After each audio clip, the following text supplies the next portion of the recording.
Assalamu alaikum students. I'm your science teacher from Rainbow Grammar School, Class 4, Unit 1. Hopefully you will be safe and sound. Now we are going to explain about our body system. First of all, I will explain circulatory system. Circulatory system control the transportation of blood to and from body parts. Circulatory system क्या है कि वो transportation word निकला है transport से। Transport mean एक जगह से दूसरी जगह लेके जाना, ठीक है, of blood to and from body part. Transportation circulatory system में क्या है, ये क्या कंट्रोल करता है, ट्रांसपोर्टेशन को कंट्रोल करता है। किसको, किसके ट्रांसपोर्टेशन को, ब्लड के to and from body part, मतलब बॉडी के एक पार्ट से दूसरे पार्ट में लेके जाने में। फॉर एग्जाम्पल अगर मैं बात करूँ कि हमारा जो दिल है ये क्या एक ऑर्गन है, हमने बात की थी पिछले टॉपिक में, प्रीवियस टॉपिक में हमने बात की थी व्हाट इज़ ऑर्गन। ऑर्गन कहते हैं कि जो मुख्तलिफ जो है, व्हाट इज़ ऑर्गन, पहले हमने ऑर्गन की बात की थी ना। ऑर्गन क्या है, group of tissues performing a specific function, मतलब मुख्तलिफ टिश्यू का जो ग्रुप है वो मिलकर एक मखसूस काम करते हैं, उसे ऑर्गन कहते हैं। इसी तरह दिल जो है, हार्ट हमारा क्या एक ऑर्गन है, ठीक है। आगे वो लिखा है, मैं पढ़ के देखती हूँ, देखिए आप ज़रा।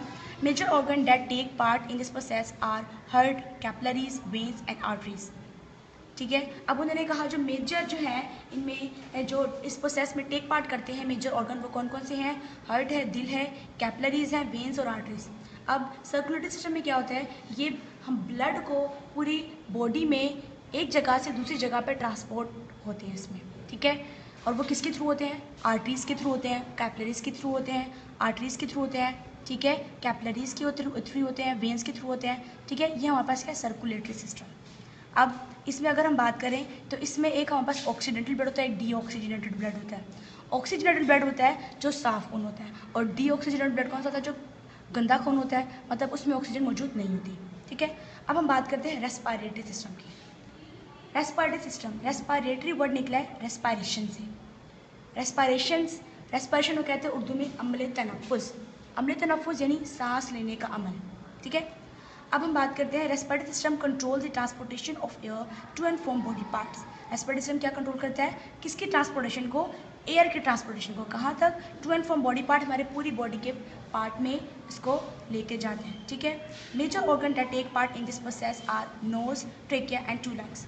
अब सबसे बड़े बड़े ऑर्गन्स जो हैं वो कौन कौन से हैं, हमारी नोज, हमारी नाक, ठीक है, ट्रेकिया कहते हैं हमारी सांस की नाली, टू लंग्स जो हमारे पास दो लंग्स हैं।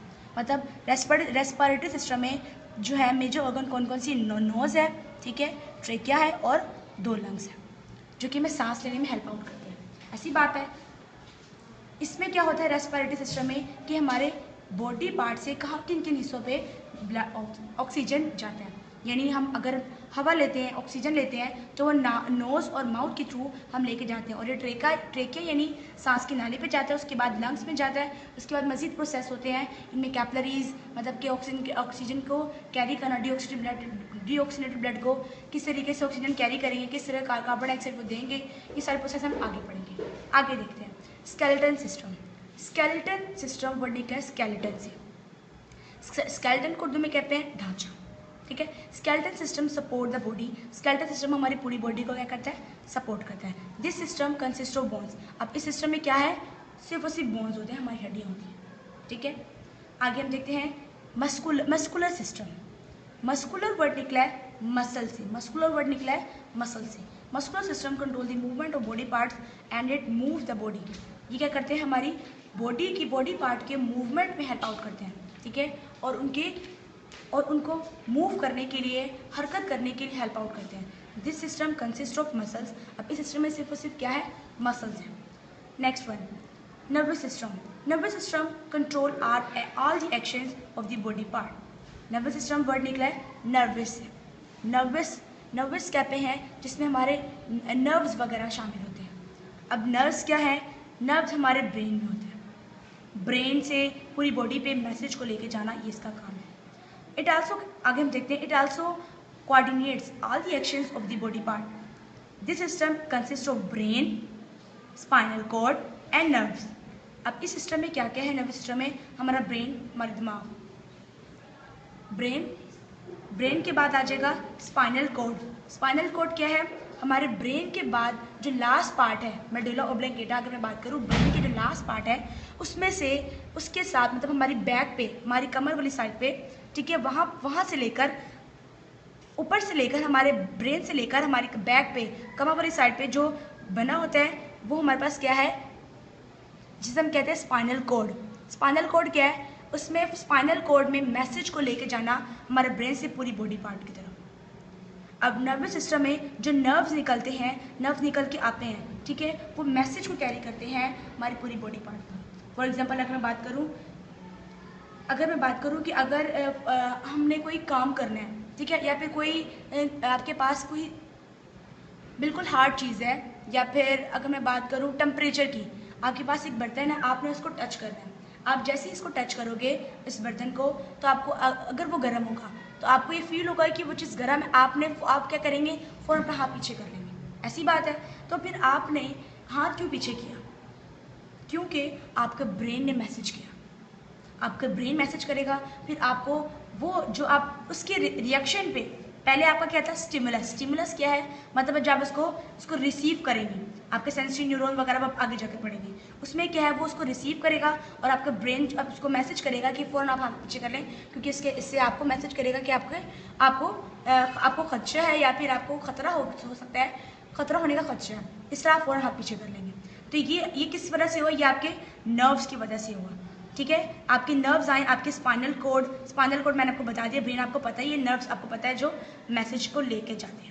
तो नर्वस सिस्टम में हमारे पास कौन कौन से होंगे, ब्रेन, स्पाइनल कोड और नर्व्स, ये मेजर ऑर्गन है। आगे हम बात करते हैं एक्सक्रीटरी सिस्टम की। What is excretory system? Excretory system जिसमें बॉडी से रिमूव आउट होते हैं वेस्ट मटीरियल्स, ठीक है। जैसे कि अगर हम बात करें, देखिए मैं पढ़ती हूँ, excretory system brings out waste material from body part. अब एक्सक्रीटरी सिस्टम क्या करते हैं, ये बॉडी पार्ट से वेस्ट मटेरियल को रिमूव आउट करते हैं। ब्रिंग आउट मतलब बाहर लेके जाते हैं या रिमूव आउट करते हैं। This system consist of kidney and bladder. अब इस सिस्टम में क्या क्या है, हमारे पास किडनी है और ब्लैडर है, ठीक है। अब देखिए मैं बात करती हूँ, ये आपके पास एक आर्टरीज और एक वेन्स है, ठीक है ना, एक ब्लड को लेकर, एक ऑक्सीजनेटेड ब्लड, एक डीऑक्सीजनेटेड ब्लड है। अब यहाँ पर जो दो बने हुए हैं, ये आपके पास क्या है, किडनी, ये आपके पास क्या है, ये किडनी है। अब उसके बाद यहाँ पर जो पाइप निकली इसे यूरेटर कहते हैं। उसके बाद जो यहाँ पर ये चीज़ है ये ब्लैडर है। अब उन्होंने कहा एक्सक्रीटरी सिस्टम में क्या है, आपकी दो किडनी और आपकी ब्लैडर है। एक्सक्रीटरी सिस्टम में ये रिमूव आउट हो चुके हैं। आगे हम बात करते हैं हमारे इसके शॉर्ट फॉर्म में। अगर मैं आपको बताऊं तो कुछ यूँ है, देखिए डाइजेस्टिव सिस्टम वो क्या करते हैं, digest the food that we eat, मतलब जो हम खाते हैं उसको डाइजेस्ट करते हैं। Circulatory system control the transportation of blood, मतलब ये ब्लड की ट्रांसपोर्टेशन कंट्रोल करते हैं। Respiratory system control the transportation of air, मतलब एयर की ट्रांसपोर्टेशन कंट्रोल करते हैं। Skeleton system control the body, मतलब हमारी पूरी बॉडी कंट्रोल करता है, बॉडी मूवमेंट को कंट्रोल करता है, ठीक है। यहाँ पे देखिए लिखा हुआ है कंट्रोल दी बॉडी मूवमेंट। आगे मस्कुलर सिस्टम, मसल्स मतलब control movement of a body part, ये मस्कुलर सिस्टम आएगा। Nervous system control the action of body, मतलब हमारी बॉडी किस तरह से रिस्पॉन्स कर रही है, उसके एक्शन कर रही है, वो हम नर्वस सिस्टम में बात करेंगे। Excretory system brings out waste material from body, किस तरीके से हमारी बॉडी से एक्स्ट्रा जो वेस्ट मटेरियल है वो रिमूव आउट होते हैं। अब हमारा लास्ट वर्ड जो हमारे पास है वो है रिप्रोडक्टिव सिस्टम। रिप्रोडक्टिव सिस्टम की अगर मैं बात करूँ तो इसमें क्या है, रिप्रोडक्टिव सिस्टम, अब देखते हैं इसमें क्या लिखा है। This system in which sperm and eggs sex cells fuse from zygote changes into new individual. Reproductive system is necessary for continuity of life race.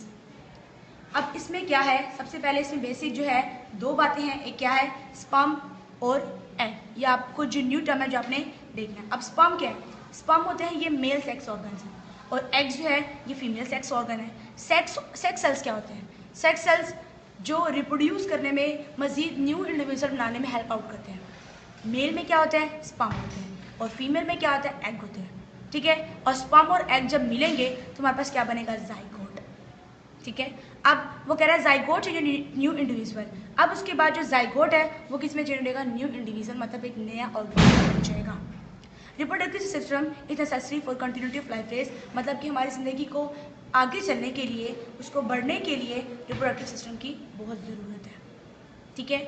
अब जो लास्ट वर्ड था आपका रिप्रोडक्टिव सिस्टम, ये देखिए रिप्रोडक्टिव सिस्टम यानी sperm और egg जब वो मिलेंगे तो क्या बनेगा, मतलब फ्यूज़ होंगे, फ्यूज़ होना मतलब मिलना, जब वो मिलेंगे तो क्या बनेगा, जाइगोट। फिर जाइगोट के बनने के बाद न्यू इंडिविजुअल मतलब नया ऑर्गेनिज्म आपका बन जाएगा। Okay students, I hope you will get it my point. Okay